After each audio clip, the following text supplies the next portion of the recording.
This is an airplane engine. It's sitting in a field in Bishoftu, Ethiopia, part of the wreckage of Ethiopian Airlines Flight 302, which crashed on March 10, 2019. 157 people died. This was just a few months after another flight, Lion Air 610, crashed in Indonesia and killed 189 people. These two flights were operating the same plane, the Boeing 737 MAX 8. And its engine is the key to understanding why this particular plane has caused so many problems. But there's nothing actually wrong with this engine. In fact, airplane manufacturers raced to put them on their new planes. That's where the problem started.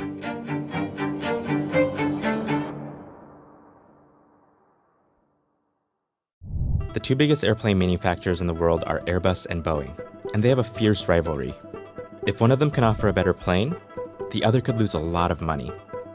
That's exactly what was about to happen in 2010.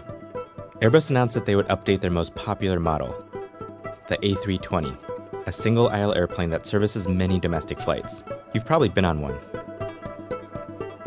For this new plane, Airbus had a big update. It would have a new kind of engine. It was much larger than the previous engine, but it would make the plane 15% more fuel efficient. And just as importantly, this upgrade wouldn't change the plane that much. A pilot could walk into the new model with little additional training and be on their way. It was called the A320neo, and it would save airlines a lot of money. This was a problem for Boeing. To compete with Airbus, Boeing's obvious move was to upgrade the engine on their single-aisle plane, the 737. But there was one issue. Here's a sketch of the 737 next to the Airbus A320. Notice how the 737 is lower to the ground than the A320. This meant Airbus could slide a new engine under the wing of their A320, but there wasn't enough room under the wing of the Boeing 737. But a few months later, Boeing's product development head had big news. He said, "We figured out a way to get a big enough engine under the wing." Their solution was to move up the engine on the wing so that it would be slightly higher, and it would fit on their 737s. Here's a promotional video of that updated 737 in the air. You can actually see that the top of the engine is above the wing.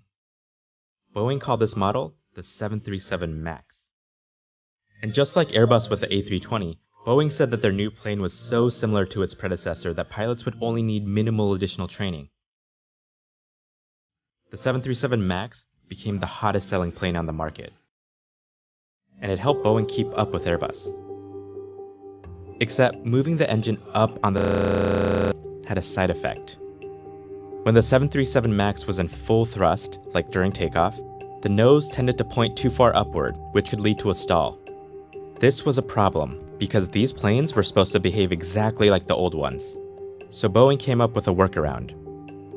Instead of re-engineering the planes, they installed software that automatically pushed the nose downward if the pilot flew the plane at too high of an angle. They called it the Maneuvering Characteristics Augmentation System, or MCAS. But because Boeing was selling the 737 MAX as pretty much the same plane as the 737, they didn't highlight the new MCAS system. Many pilots only got a 2-hour iPad course before entering the cockpit for the first time. And the training material didn't mention the MCAS software. In 2018, several American pilots complained to the federal government that the 737 MAX was suddenly nosing down. On October 29, 2018, Lion Air Flight 610 took off from Jakarta. In the flight report, which shows the plane's altitude over time, you can see that the plane was in full thrust during takeoff. But at a certain point, the nose of the plane kept lurching downward. The pilots couldn't figure out why this was happening. The captain asked the first officer to check the quick reference handbook. They couldn't find the solution. The pilots continued to fight with the MCAS. The plane struggled to gain altitude. Reports show it was likely because the computer was getting incorrect sensor data, pushing the plane toward the earth below. 12 minutes after takeoff, the plane crashed into the Java Sea.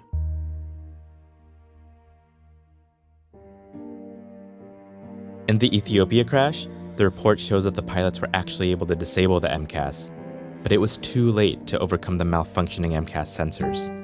For now, Nearly every 737 MAX 8 in service has been grounded, and the Federal Aviation Administration is facing scrutiny over how they rush this plane through certification. Boeing's response has been to apply a software update that makes the MCAS less aggressive, while also saying they'll increase pilot training on how to turn it off. This problem started with the company's race to compete with its rival. It pushed them to pretend like their new plane behaved exactly like their old one, even when it didn't.